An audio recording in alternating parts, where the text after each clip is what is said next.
Terus bagaimana hubungan dengan anak saya yang sekolah di pesantren, Pak?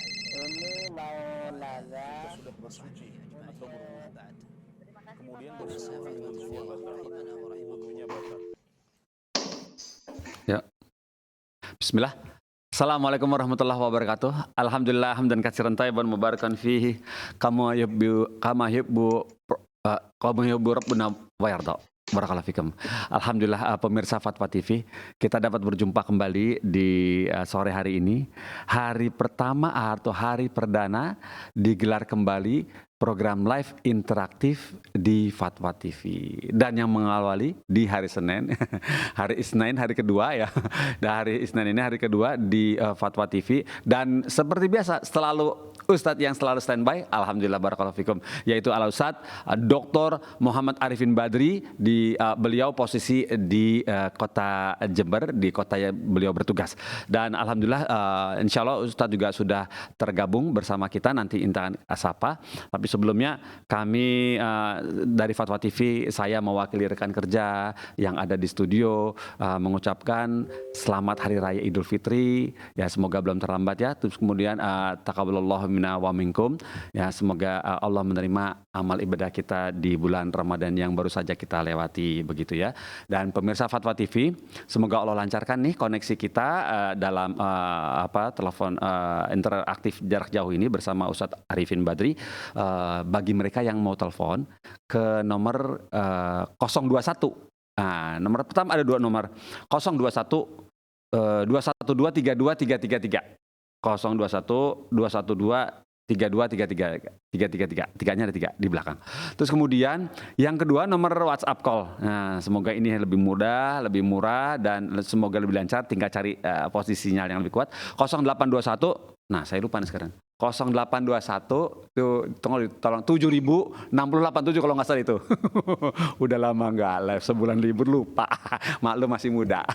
Barakallahu fikum pemirsa. Sekarang tidak berpanjang lebar, langsung aja kita sapa ustadznya. Assalamualaikum warahmatullahi wabarakatuh. Ustazuna. Waalaikumsalam warahmatullahi Doktor Muhammad Arifin Badri, masya Allah. Ahlan. Ustaz, kalau dibilang diucapkan seperti itu, ana jawabnya apa, Ustaz? Ana jawabnya Ustaz bingung. Gampang Pak Pongki. Apa? Sama-sama. Oh iya. Iya. Gitu ya. Sama-sama pada. Masya Allah. Amin. Oh iya itu amin ya. Itu kan didoain ya Ustaz ya. Iya, doakan Pak Pongki. Alhamdulillah. Jadi gitu jawabnya tuh pemirsa ya. Kalau udah simpelnya bingung bahasa Arabnya udah sama-sama Mas gitu aja, terus salaman. Abdul udah senyum-senyum ngomongin ketupat beres. Alhamdulillah Ustaz.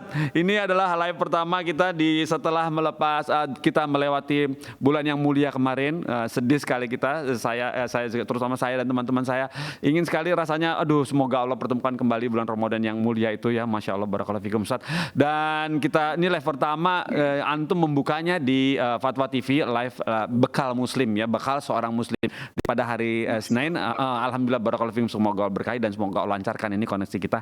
Ya Ustaz. Nah, terkait masih ini dong Ustaz, kita masih seru-seruan rebahan nih Ustaz. Ini Idul Fitri ini. Iya, seru-seru. Antum gimana, antum dan keluarga sehat Ustaz? Alhamdulillah sehat Pak Pongki. Oh ya. Alhamdulillah kita di Jember Pak Pongki. Jadi mudiknya itu ke barat kita. Ke timur. Ke barat. Di saat kebanyakan kaum muslimin macet ke timur. Dari barat ke timur.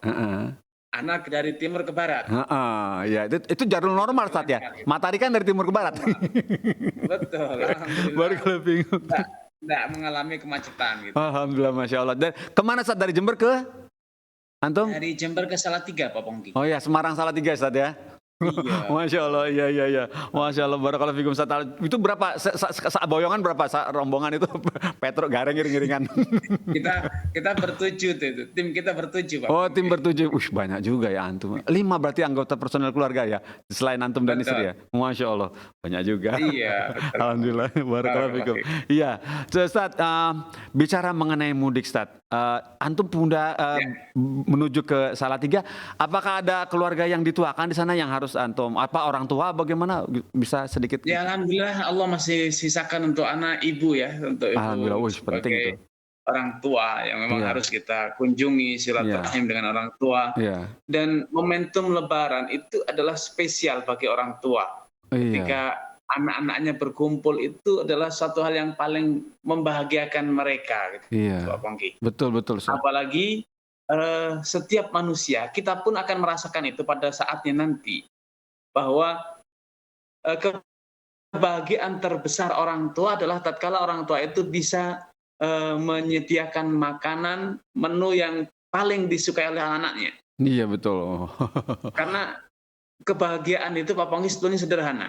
Iya. Ketika kita berhasil menunaikan kewajiban. Iya, menunaikan kewajibannya. Nah, orang tua sampai berapapun umur mereka dan berapapun umur kita, mereka tetap akan merasakan bahwa bisa mencukupi kebutuhan anak dengan makanan yang disukai, yang menjadikan anak suka. Itu adalah kebahagiaan orang tua. Iya. Orang tua kita tidak bahagia dengan uang, tidak lagi bahagia dengan mereka, tidak lagi mungkin bisa bekerja ya. Iya. Kan udah umur, faktor udzur gitu. Iya. Tetapi ketika mereka bisa melihat anak dan cucunya itu berkumpul, bersatu, damai, dan kemudian mereka semua happy. Ini pemandangan ini yang menjadikan orang tua itu bahagia. Mereka ingin melihat anak dan cucunya itu bahagia gitu Pak Pongki. Iya. Ekspresi kita di depan mereka bahwa kita bisa bercengkerama dengan keluarga dengan damai, Iya. dan kemudian kita menikmati hidangan yang mereka olah. Itu adalah kebahagiaan tersendiri bagi orang tua. Iya. Begitu Ya, saja, gitu. alhamdulillah. Jadi masih ada ibu ya, jadi pantasan ibu antum masih istilahnya dibela-belain lah ya menuju ke sana ya, walaupun Betul. alhamdulillah juga nggak hambatannya juga terlalu besar ya, karena dari lawan arah ya, Ustaz, dari timur ke barat. Betul. ya, masya Allah, alhamdulillah, barakallahu. Lawan arah Di dari Salatiga. barat ya. Iya. Iya. Nah, terus kemudian Ustaz, sebenarnya apa sih esensi di tradisi mudik di Indonesia ini, dan kira-kira mulainya tuh kapan, Ustaz? Ini karena negara lain kayaknya nggak ada deh, cuma di sini doang nih. Mungkin di Indonesia ini satu hal yang ya sebetulnya negara lain juga ada mudik. Oh, ada juga ya? Liburan. Ini kan momentum liburan dan Iya. Idul Fitri. Di negara lain ada, namun tidak Heboh. ekstrim di Indonesia. Indonesia ini luar biasa ya. Karena ada satu poin yang membedakan di Indonesia dengan yang lain, bahwa di Indonesia acara mudik itu seringkali dijadikan sebagai ajang untuk pamer kesuksesan, Pak Pongki. Iya, gitu ya, pas kumpul-kumpul ya. Sehingga ketika pulang masing-masing, walaupun dengan rental, pulang dengan bawa kendaraan, dengan motor gitu, terkesan bahwa mereka adalah sukses untuk menunjukkan sukses kepada Di perantauan. keluarga, tetangga gitu. Iya. Tapi sebetulnya ini tidak kurang sesuai ya dengan syariat Islam. Islam tidak mengajak kita untuk berbangga-bangga, unjuk gigi, unjuk harta ya. Momentum Id seperti dikatakan dalam pepatah Arab, laisal idu liman kana thawbuhu jadid. Id itu yang namanya perayaan Idul Fitri bukan bagi orang yang pakaiannya baru, kendaraannya baru, tetapi liman kana imanuhu yazid, tapi imannya yang orang bertambah. itu ketika bertambah itulah Id yang sejatinya. Karena orientasi umat Islam merayakan Idul Fitri dan Idul Adha itu adalah mengekspresikan rasa syukur atas terlaksananya amalan wajib dalam Islam, yaitu puasa Ramadan, dan kalau Idul Adha adalah berkorban dan juga haji ya. Namun kita tidak bisa pungkiri bahwa faktor tradisi budaya itu begitu kental ya, syarat dalam perayaan Idul Fitri di negara kita. Betul. Sehingga banyak hal yang itu bukan menjadi kewajiban, bukan juga menjadi sesuatu yang sunnah, sesuatu yang mubah begitu saja, tetapi dibela-belain oleh seluruh umat Islam di Indonesia, berpakaian baru, ketupat, kemudian berkumpul dengan keluarga, itu bukan satu hal yang baru ya, kumpul di satu tempat. Silaturahmi itu satu hal yang disyariatkan. Tapi silaturahmi tidak harus kumpul di satu tempat gitu, di satu rumah. Kita bisa berkunjung ke rumah mereka, atau termasuk kita video call semacam ini. Ini adalah bagian dari silaturahmi, sudah bisa terlaksana gitu Pak Pongki. Iya betul, Ustaz. Tapi selama tidak bertentangan, ini prinsipnya, selama tidak bertentangan dengan syariat. maka yang mubah itu boleh dilaksanakan selama itu terjangkau, tidak kita berlebihan gitu. Iya. Insya Allah begitu ya Ustadz ya. Jadi selama ini tidak bertabrakan dengan syariat atau melanggar syariat, ya kita bisa lanjutkan ya tradisi itu ya. Barakallahu fikum. Selama ini kita tidak sampai meninggalkan yang wajib ataupun melakukan yang haram. Kalau sampai untuk mudik kita harus utang dengan misalnya bunga berbunga, janganlah. Jangan ya. Ya itu pemirsa seperti itu ya. Tapi Ustaz, alhamdulillah barakallahu fikum Ustaz atas ininya ya, satu lagi. Tapi sebenarnya masih ada lagi yang saya mau tanyakan, tapi ini kita kejeda sedikit. Ada telepon yang masuk. Gak apa-apa ya Ustaz ya. Kita lainin telepon dulu ya. Barakallahu fikum. Nah, coba sekarang pemirsa kita sambut dari penelpon yang baru masuk. Ini kita dari Fatimah di Bogor. Assalamualaikum Fatwa TV. Waalaikumsalam warahmatullahi wabarakatuh. Baiklah, Ibu Fatimah di Bogor, betul ya? Iya. Ya, silakan, ada yang mau ditanyakan kepada Bapak Ustadz Arifin Badri, silakan. Iya. Baik, Ustadz, saya izin bertanya. Kemarin saat melaksanakan ibadah umroh, saat sedang ihram, itu saya ada terlupa, saya cuci tangan pakai sabun sedikit saja. Ketika saya tanyakan ke mutawifnya itu dimaafkan gitu karena dalam kondisi lupa. Nah, yang ingin saya tanyakan, apakah memang pelanggaran itu saya dimaafkan, cuci tangan pakai sabun sedikit karena dalam kondisi lupa, apakah itu dimaafkan atau saya harus berpuasa 3 hari berturut-turut atau sebagainya. Kemudian pertanyaan kedua apa boleh? Boleh, silakan. Ya. Yang ingin saya tanyakan, bacaan ruku dan sujud selain Subhana Rabbiyal A'la itu dibacanya sekali, harus 3 kali atau boleh sekali saja yang bacaan selain Subhana Rabbiyal A'la atau Subhana Rabbiyal A'la wa bihamdih yang itu. Ya. Baik, itu saja Ibu ya. Terima kasih. Ya, terima kasih sudah telepon ke Fatwa TV Ibu. Barakallahu fikum. Silakan Ibu Ustadz. Ya. Barakallahu fiik wa tabakumullah. Yang pertama saya ucapkan kepada Ibu Fatimah selamat ya, semoga Allah SWT menerima dan mengabulkan seluruh ibadah Ibu Fatimah, termasuk ibadah umrah Ibu Fatimah sekeluarga.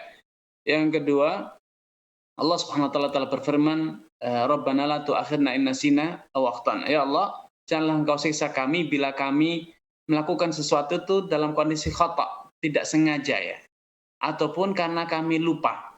Dan tadi Ibu Fatimah sudah menyampaikan bahwa mencuci tangan dengan sabun yang tentu itu biasanya beraroma wangi ya, ada pengharumnya, itu dilakukan dalam kondisi tidak ingat atau lupa ya, maka insya Allah tidak masalah dalam hal ini. Amin.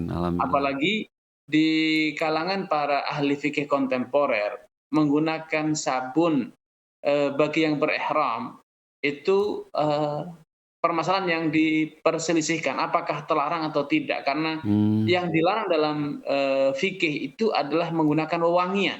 Oh iya. Sedangkan sabun itu bukan wewangian, walaupun dibubuhi pengharum. Iya. Namun kata atib dalam bahasa Arab indikan pengharum atau wangian itu adalah parfum, itu adalah setiap benda yang digunakan untuk berwangi ya, mengharumkan diri. Sedangkan sabun itu tujuannya adalah untuk membersihkan, membersihkan diri. Walaupun kalau kita ambil pendapat yang lebih selamat, tentu kita menghindari sabun-sabun yang memiliki aroma harum. Alhamdulillah di pasaran masih banyak sabun-sabun yang tidak menggunakan pengharum ya, betul-betul sabun untuk kebersihan saja. Untuk yang kedua, jadi kesimpulannya tidak masalah, tidak perlu membayar kafarat atau fidyah apapun, insya Allah ampuni karena itu dilakukan dengan tidak sengaja atau lupa. Yang kedua, pertanyaan, mohon Pak Mugi diingatkan. Yang kedua tadi bacaan dari Ibu Fatimah itu bacaan ruku atau sujud dibacanya 3 kali atau 1 kali? Memang tidak ada penjelasan, setahu saya penjelasan yang tegas berapa kali dibaca. Tapi tentu dalam ruku dan sujud Nabi SAW sebagaimana dalam beberapa riwayat, rukuk dan sujud beliau itu hampir sama dengan kadar waktu beliau berdiri. Fakana rakaatuhu wa sujudahu wa qiyamu ala qadrin ala sawa, atau rukuk beliau, sujud beliau dan berdiri beliau itu hampir sama, qariban min qiyami, hampir sama dengan kadar waktu beliau berdiri. Nah, tentu kalau rukuknya lama, sujudnya sama, tidak mungkin hanya dibaca sekali ya. Beberapa model bacaan yang beliau ajarkan itu tidak mungkin dibaca hanya sekali, kemudian selanjutnya beliau diam. Tidak mungkin itu. Maka tidak masalah diulang berkali-kali sesuai dengan kondisi kita ya. Dan minimal tentu adalah sekali bacaan minimal. Bahkan para ulama memberikan deskripsi tentang kadar minimal dalam tumak ninah ketika kita rukuk atau sujud, yaitu kita bisa membaca bacaan tersebut secara lengkap dan utuh dalam kondisi rukuk dan dalam kondisi sujud. Jadi ketika rukuk kita masih membaca Subhana rabbiyal azim, dalam kondisi rukuk masih utuh rukuknya, belum bergerak tegak i'tidal, maka itu adalah kadar minimal rukuk kita. Demikian pula ketika sujud. Ketika sujud kita bisa membaca Subhana rabbiyal a'la dalam kondisi dahi masih melekat di lantai. Sebelum kita mengangkatnya, melepaskannya dari lantai, maka itu adalah kadar minimal dalam rukuk dan sujud kita ya. Itu Ya, barakallahu fikum, seperti itu saja. Jadi Ibu Fatimah yang di Bogor, begitu ya penjelasan dari Ustadz Arifin Badri bahwa lebih dari sekali tentunya, karena Rasulullah membacanya itu waktu sujud dan ruku itu hampir sama, mendekati dengan ketika waktu bersedekap gitu ya. Begitu, barakallahu fikum, cukup lama ya. Dan ini ada telepon lagi masuk dari Umu Rifka di Cikarang, kita sapa. Assalamualaikum Fatwa TV. Ya. Assalamualaikum.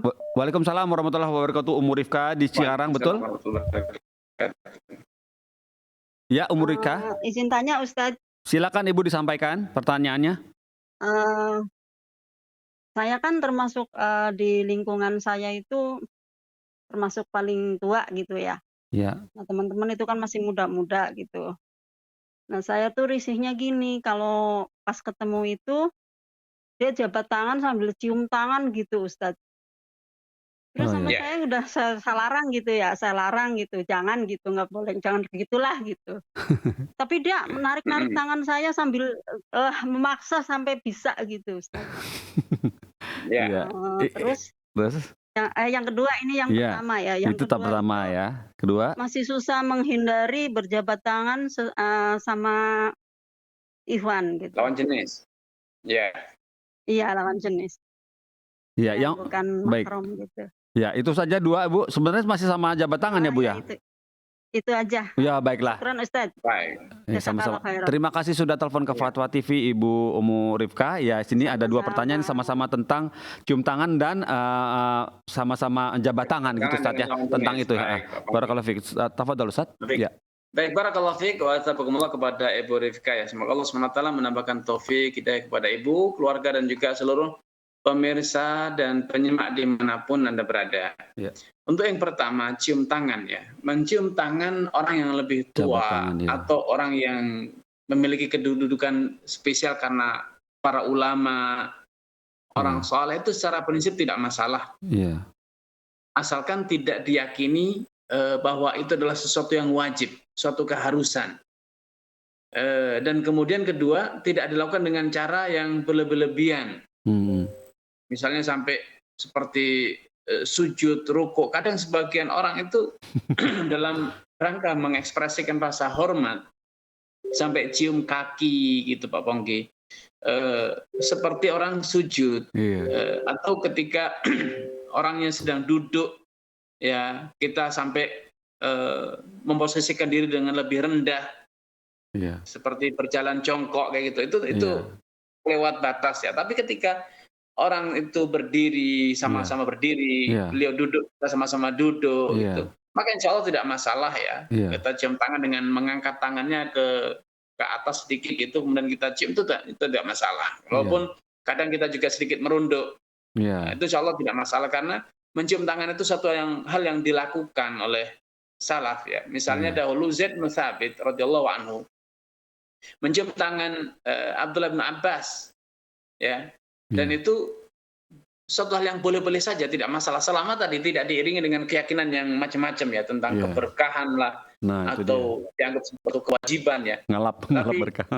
betul. Di Indonesia juga sudah menjadi tradisi menghormati orang tua Iya. dengan cara mencium tangannya. Itu satu hal yang sah-sah saja, tidak masalah. Sehingga kita tidak perlu merasa risih. Kalau memang kita memang faktanya lebih tua dibanding mereka kok. Umur kita ataupun Iya. kita punya status sosial yang lebih dibanding mereka, maka insya Allah tidak masalah ya. Iya.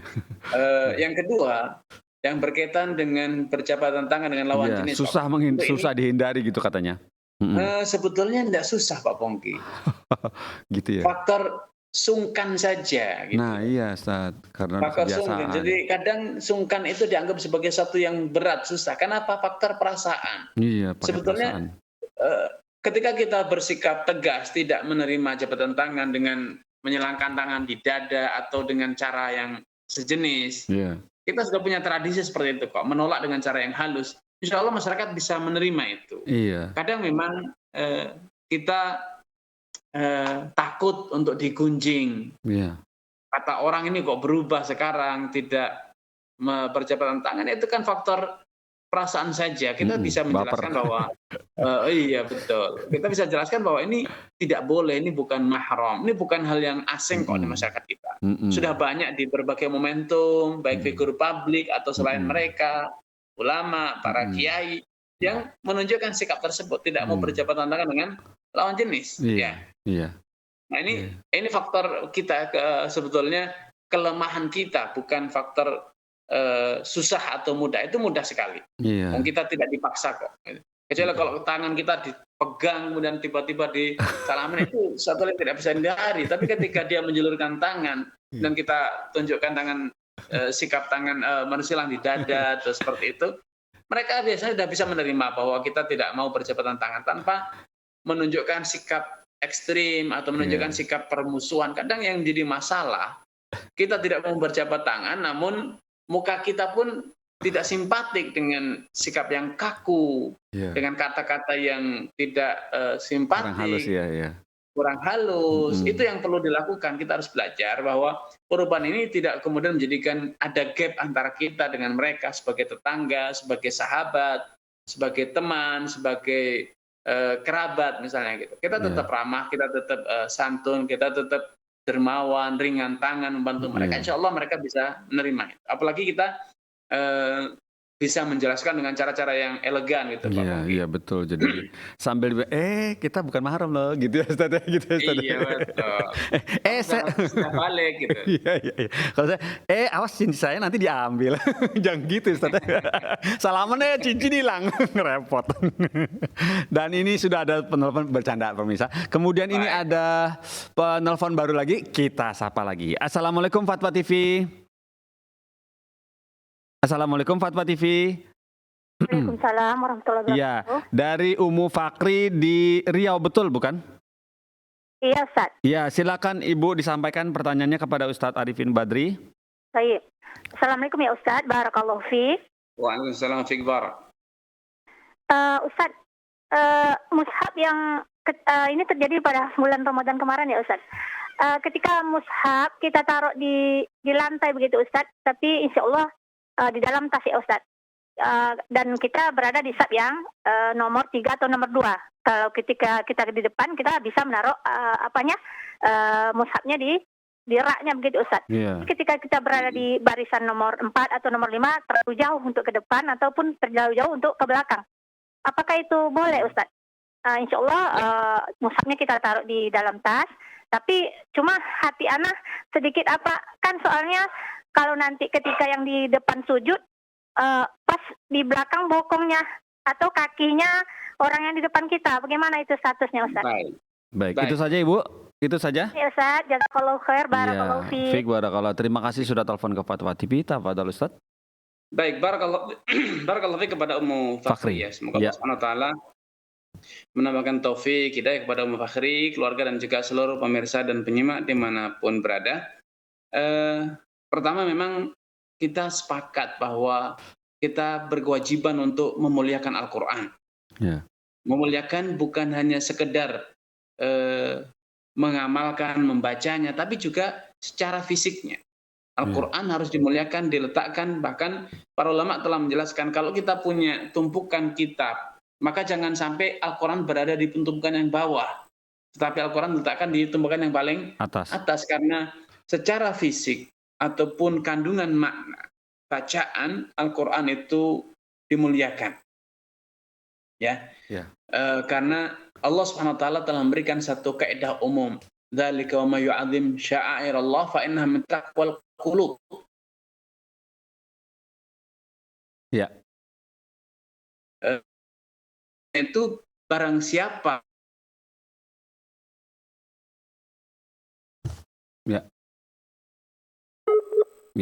pemirsa, tunggu sesaat. Kita akan sudah tersambung lagi, alhamdulillah Ustaz. Ya, Ustaz. Bismillah. Assalamualaikum. Maka tidak diragukan ya Pak Pongki, ketika kita memuliakan bagian-bagian dari syiar agama Allah, Al-Quran, zikir, hadis, ilmu, kita muliakan. Maka itu indikator memuliakan hal-hal tersebut merupakan indikator bahwa kita betul-betul cinta agama, kita menghormati Allah Subhanahu wa taala, memuliakan Allah, apalagi kalau kita tahu itu adalah kalamullah. Itu adalah ucapan Allah Subhanahu wa taala, firman Allah Subhanahu wa taala. Tentu setiap kita pasti akan merasa berat dalam hatinya kalau kemudian kita tidak memuliakan, tidak memposisikan Al-Quran pada posisi yang layak. Nah, namun layak dan tidaknya suatu tempat untuk kita meletakkan Al-Quran tentu kita tidak bisa memiliki satu batasan yang kaku ya. Di mana ketika kita berada di rumah 2 lantai, kita berada di lantai bawah, maka kita tidak bisa berkata berarti Al-Quran kita letakkan di bawah kaki orang gitu. Orang yang di lantai 2 kan menginjak-injak lantainya Pak Pongki. Sedangkan Al-Quran kita berada di bawah lantai tersebut. Tentu tidak seperti itu polanya. Tentu ini akan menimbulkan masyaqqah, satu hal yang memberatkan ya.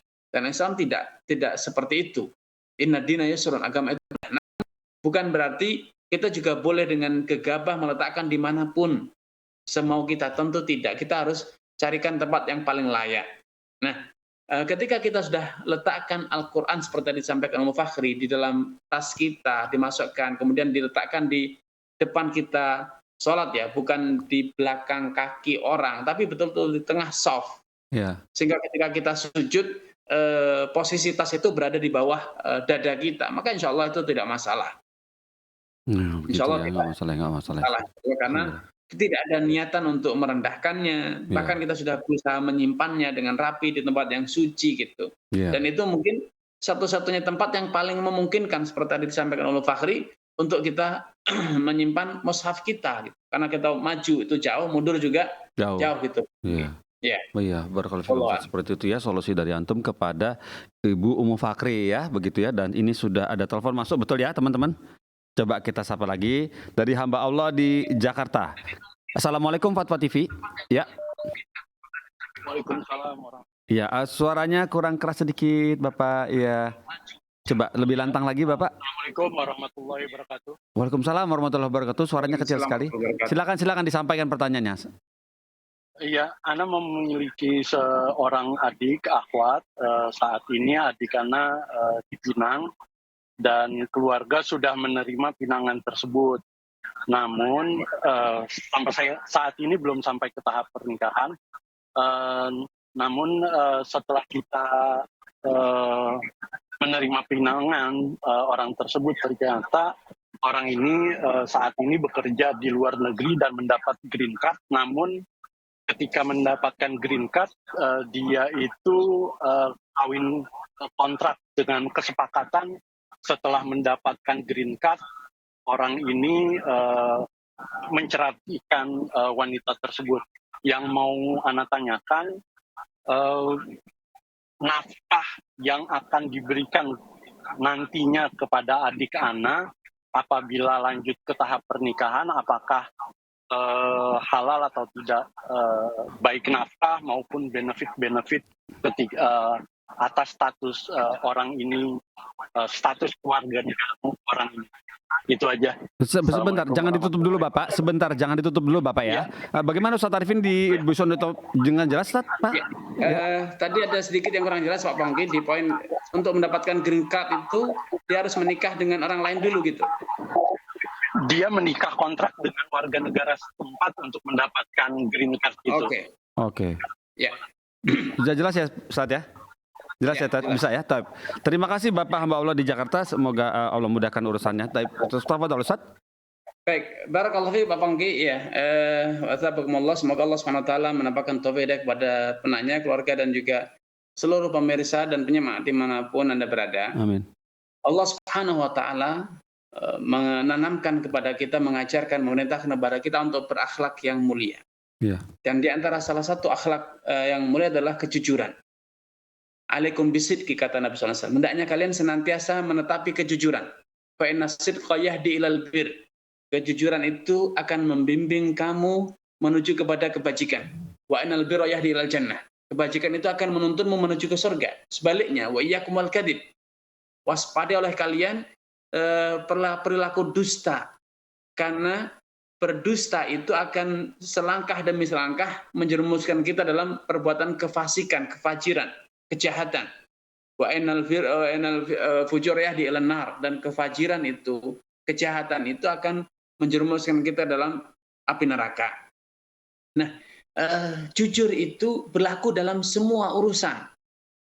Baik itu dalam perdagangan, dalam bercerita, menyampaikan kabar, ataupun dalam berbagai hal yang bersifat formal, administrasi formal. Berkaitan dengan tanggal kelahiran, nama daerah, nama orang tua, nasab, itu semuanya harus jujur. Nah, ketika kita memanipulasi data, maka itu berarti kita akan mendapatkan sesuatu yang tidak layak untuk kita dapat. Yeah. Misalnya kita memanipulasi umur masih misalnya 10 tahun, dituakan menjadi 20 atau dimudahkan agar bisa diterima di CPNS atau yang selain. Maka ketika ini melanggar aturan, maka kita telah mendapatkan sesuatu yang tidak formal untuk kita dapat. Dan itu tentu tidak dibenarkan, itu tentu tidak baik, syariat, melanggar. Yeah. Nah, ketika kita tinggal di satu negeri, di sana dipersyaratkan bahwa untuk mendapatkan satu status itu syaratnya adalah A, B, C, dan ternyata kita manipulasi, tidak bersungguh-sungguh, maka ini tentu suatu tindakan yang tidak sesuai dengan aturan syariat. Karena kalaupun itu negara non-Islam, maka memanipulasi, berdusta, menipu itu adalah perbuatan yang tercela. Kalaupun korbannya adalah orang non-Muslim, ya itu tidak dibenarkan. Islam tidak mengajarkan kita untuk berdusta kepada siapapun. Ya, ketika Nabi SAW dalam perang Badar, sahabat Hudzaifah bin Yaman, yaitu beliau telah terlibat perjanjian dengan orang-orang Quraisy untuk tidak ikut dalam perang Badar. Maka sahabat Hudzaifah bin Yaman dan ayahnya datang kepada Nabi menyampaikan bahwa semula mereka ditawan oleh Quraisy dengan alasan khawatir mereka akan bergabung membela Nabi SAW. Namun mereka mengatakan tidak, kami ingin pulang ke Madinah, bukan ingin ikut ke perang Badar. Ya. Namun tentu mereka dalam diri mereka ada hal yang tidak nyaman. Bagaimana mereka berada di lokasi peperangan tetapi tidak ikut berperang. Maka Nabi bersabda kepada Hudzaifah bin Yaman, "Nafi lahum nasta'inullah alaihim." Kita penuhi perjanjian tersebut bersama mereka. Ya, alias engkau wajib penuhi perjanjian tersebut, sedangkan kami yang berperang, kami akan terus berperang dengan meminta pertolongan kepada Allah Subhanahu wa taala. Nah, tentu memanipulasi data tadi dengan kawin kontrak, karena kawin kontrak sendiri itu tidak dibenarkan dalam syariat Islam. Iya, betul. Nah, ini tentu adalah satu tindakan yang tidak dibenarkan. Ya, sehingga apa yang akan dia dapat selanjutnya berupa status kewarganegaraan dengan segala hak yang bertautan dengannya itu tentu didapatkan dengan cara-cara yang ilegal, tidak sesuai dengan prosedur dan persyaratan yang formal ya. Maka tentu ini akan berdampak pada status hak-hak yang akan mereka dapat. Adapun masalah keberkahan, maka keberkahan itu hal yang gaib, hanya Allah yang tahu ya. Tapi kita hanya menyimpulkan dari sesuatu yang kasat mata yang bisa dibuktikan bahwa hak itu didapat dengan cara tidak formal, maka tentu itu tidak halal untuk dia dapatkan karena dia dapatkan dengan cara manipulasi data ya. Wallahu a'lam. Ya, begitu Ustaz ya. Jadi khawatir kalau sudah menipu ke pihak sebelah, tidak buka kemungkinan juga menipu ke tempat sebelah lagi ya Ustaz ya. Khawatir seperti itu ya. Ya, sudah diawali dengan sesuatu yang tidak baik ya. Barakallahu fikum. Semoga Bapak yang bertanya di Jakarta tadi bisa mengambil kesimpulannya ya seperti itu ya. Bisa, insyaallah masih banyak mau laki-laki yang soleh lagi yang lain. Barakallahu fikum. Dan ini ada telepon masuk lagi dari Yahya di Sulawesi Selatan. Coba kita sapa. Assalamualaikum Fatwa TV. Waalaikumsalam warahmatullahi wabarakatuh. Baik, Bapak Yahya, silakan disampaikan pertanyaannya kepada Ustadz Arifin Badri. Silakan. Silakan disampaikan pertanyaannya kepada. Iya, assalamualaikum warahmatullahi wabarakatuh, Ustaz. Waalaikumsalam warahmatullahi wabarakatuh. Pertanyaannya Ustaz, apakah ada doa khusus? Ada doa khusus setiap basuhan anggota tubuh ketika berwudu. Setiap basuhannya. Baik. Itu saja Bapak. Terima kasih. Assalamualaikum warahmatullahi wabarakatuh. Terima kasih sudah telepon ke Fatwa TV. Tafadhal Ustaz. Baik, barakallahu fiik wa astaghfirullah kepada Pak Yahya ya di Sulawesi Selatan. Semoga Allah SWT menambahkan taufik hidayah kepada Pak Yahya, keluarga dan juga seluruh pemirsa dan penyimak dimanapun Anda berada. Pak Bangki, memang di masyarakat beredar doa-doa yang spesial. Oh gitu ya. Ketika membasuh tangan, ketika membasuh muka, ketika membasuh kaki, itu ada doa-doa yang khusus. Namun itu doa-doa itu tidak ada tuntunannya dari Nabi Shallallahu Alaihi Wasallam.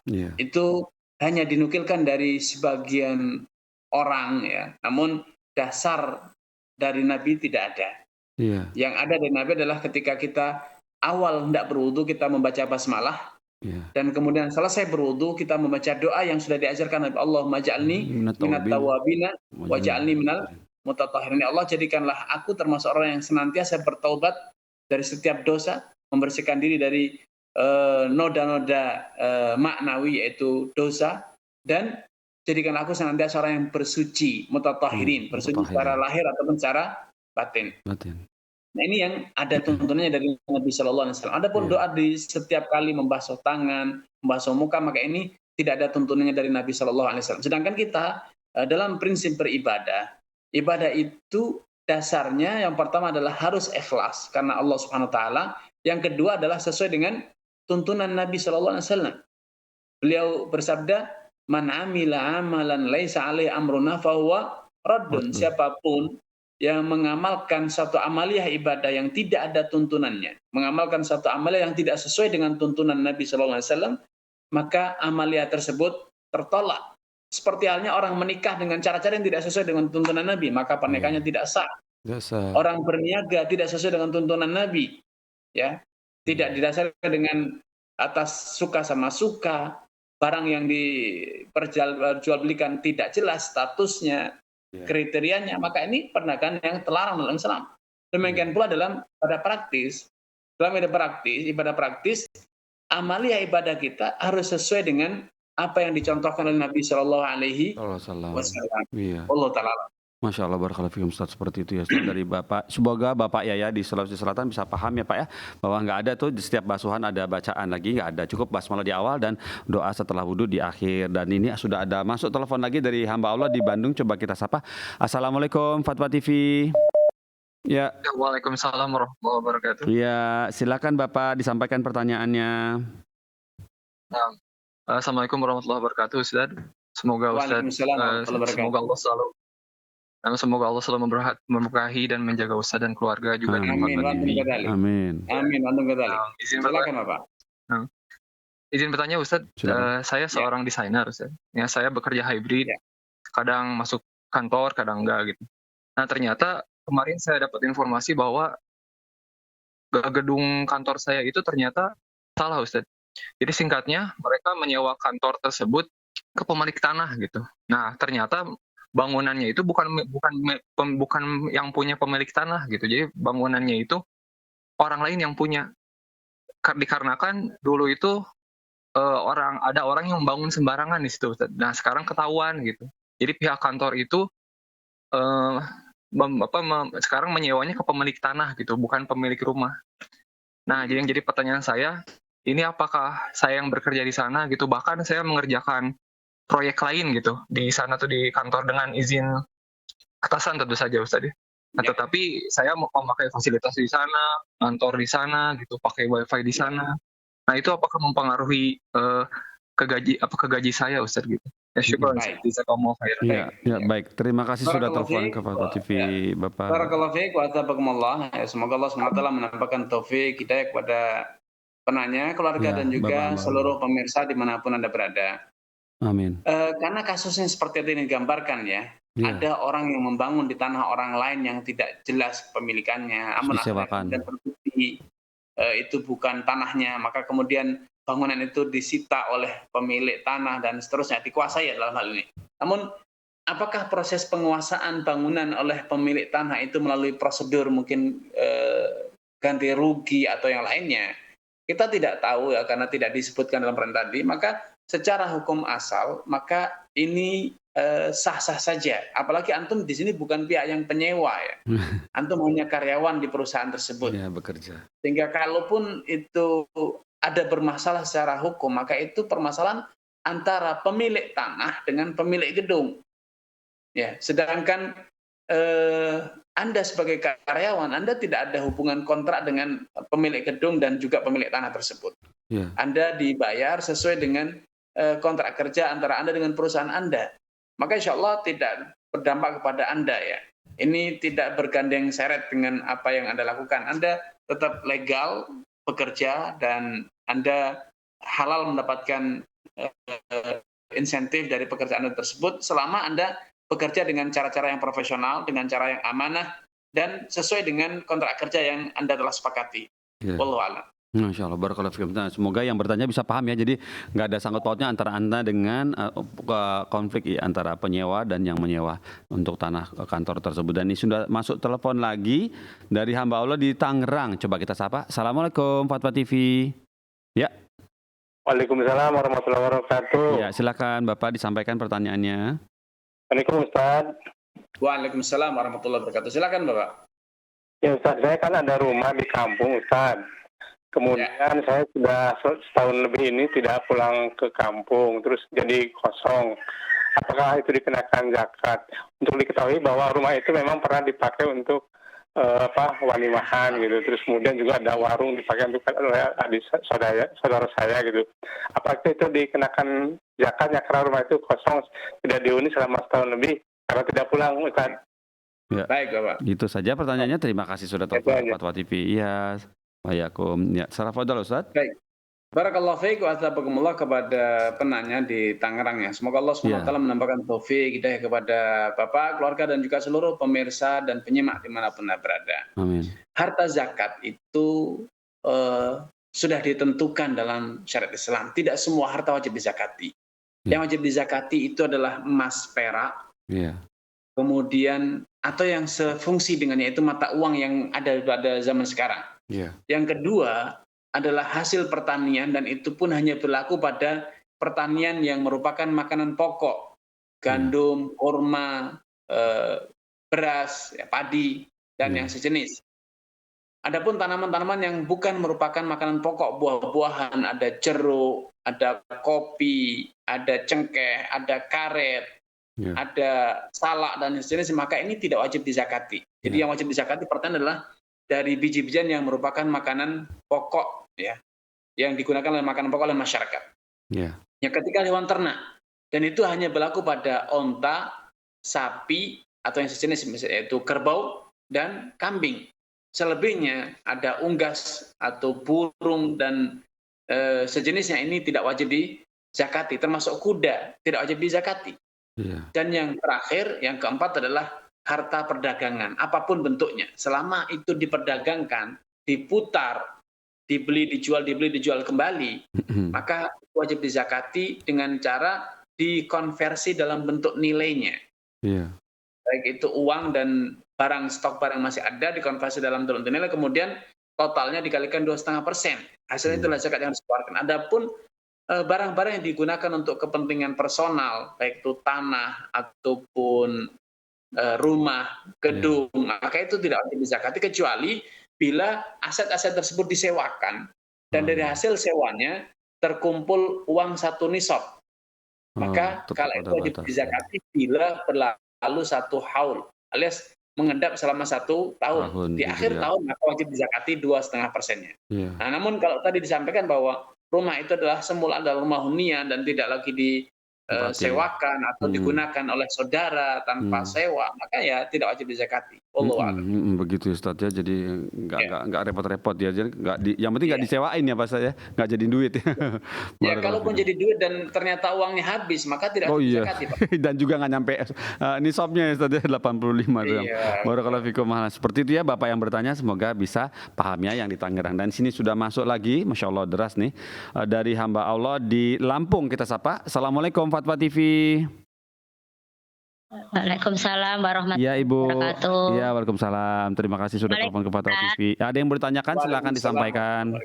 Silakan Ibu. Ya Ustaz. Begini Ustaz, bagaimana ya tata cara wudhu yang benar itu? Nah, selama ini yang saya pelajari dari kajian di sini itu mulai itu ketika membasuh muka. Itu ya Ustaz ya. Benar atau salah? Nah, yang kedua, bagaimana tata cara sholat tahajud yang benar? Bagaimana Bu? Itu mengajarkan sholat tahajud itu kan 11 rakaat sama itu. Tapi dari rakaat pertama sampai akhir itu enggak saya seling doa atau itu Ustaz. Itu langsung saja. Itu benar atau salah? Mohon tausiahnya Ustaz. Baik, bisa dijelas ya Ustaz? Jelas ya? Jelas Pak. Baik. Terima kasih Ibu. Ya. Ya barakallahu fiik wa atabakumullah kepada Ibu di Lampung ya. Semoga Allah SWT menambahkan taufik kepada Ibu, keluarga dan juga seluruh pemirsa dimanapun Anda berada. Untuk tata cara wudhu yang sempurna, sebelum kita sampaikan yang sempurna, para ulama telah menyampaikan bahwa ada 2 model, ada 2 cara berwudhu. Wudhu minimalis. Wudhu minimalis itu membasuh semua anggota tubuh yang Allah sebutkan dalam Al-Quran dalam surat Al-Ma'idah.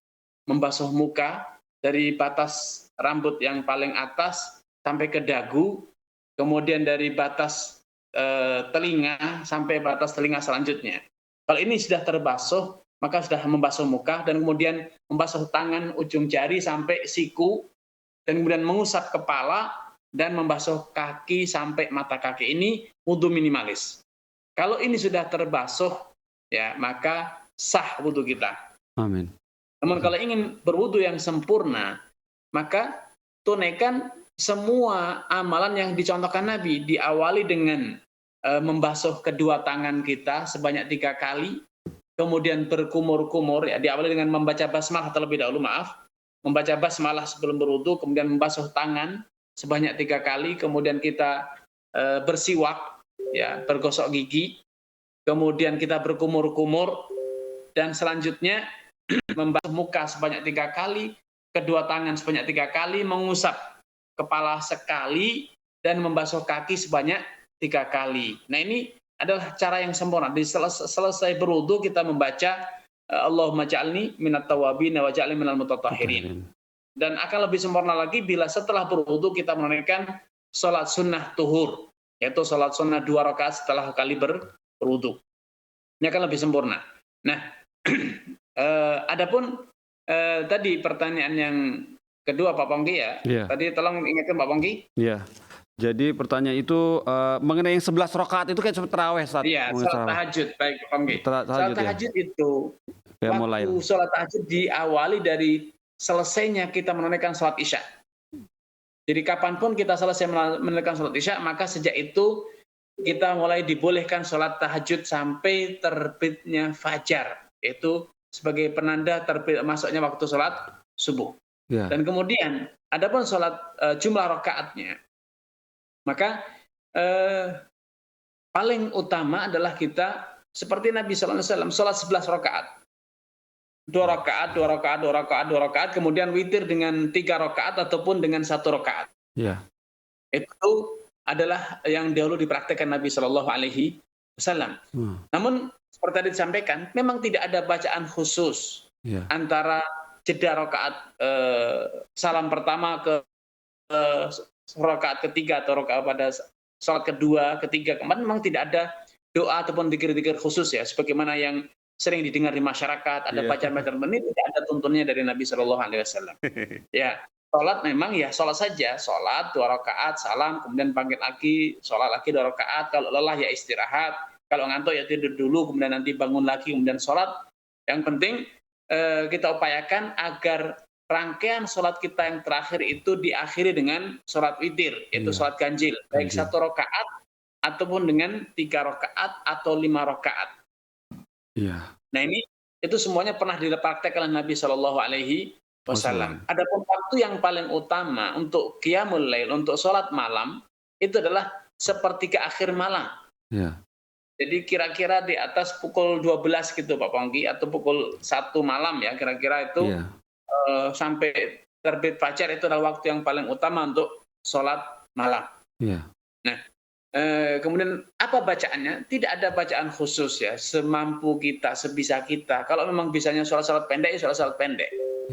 Apakah harus 11 rakaat? Tidak. Semampu kita. Kalaupun kita tidak bisa 11 rakaat, kita cukup sholat witir 3 rakaat saja sebelum tidur. Sebagaimana dahulu sahabat Abu Hurairah radhiyallahu anhu, beliau jarang sholat di tengah malam atau di akhir malam. Justru beliau sholatnya di awal malam sebelum beliau tidur. Ausani khalili bithalah, kata beliau, sahabat karibku yaitu Nabi Muhammad SAW telah berpesan kepadaku dengan 3 hal. Yang pertama, aku sholat witir sebelum tidur. Kemudian yang kedua, rakaat duha, sholat 2 rakaat duha di setiap hari. Dan kemudian yang ketiga, berpuasa 3 hari di setiap bulan. Ya, sehingga dalam ayat ini jelas sahabat Abu Hurairah, karena beliau itu sibuk dengan mengajarkan ilmu, menyampaikan ilmu, seringkali beliau akan kesusahan, kerepotan bila harus qiyamul lail. Maka Nabi SAW yang mengetahui hal itu memberikan pesan kepada beliau agar beliau senantiasa menunaikan sholat witir sebelum tidur. Wallahu ta'ala. Masya Allah, barakallahu fikum, seperti itu ya Ustaz ya. Wasiat itu bisa juga kita amalkan ya Ustaz ya. Barakallahu fikum Ustaz, seperti itu ya. Alhamdulillah Ustaz, dengan penjelasan antum kepada banyak Masya Allah Ustaz. Ada 8 pertanyaan Ustaz. 8 pertanyaan dari penelpon dan nasihat antum di awal, kami sangat tercerahkan sekali, dan semoga pemirsa juga bisa mendapatkan pelajaran, dan tentunya banyak sekali yang sudah disampaikan oleh Ustaz Ifin, seperti biasa ya, cepat, padat, singkat, dan to the point, semuanya pas di masalahnya. Barakallahu fikum Ustaz atas pertemuan hari ini dan kesediaan waktu antum, kami ganggu waktu mungkin lagi liburan. Oh ya, pekan depan udah UTS ya Ustaz di STDI Jember ya Ustaz? Betul. Oh iya, antum julid aja Pak Pongki. Oh, PPBD masih dibuka nggak Ustaz? PPDB masih dibuka? Masih tuh pemirsa. Pemirsa tuh, PPDB masih dibuka. Ayo serbu. Barakallahu fikum.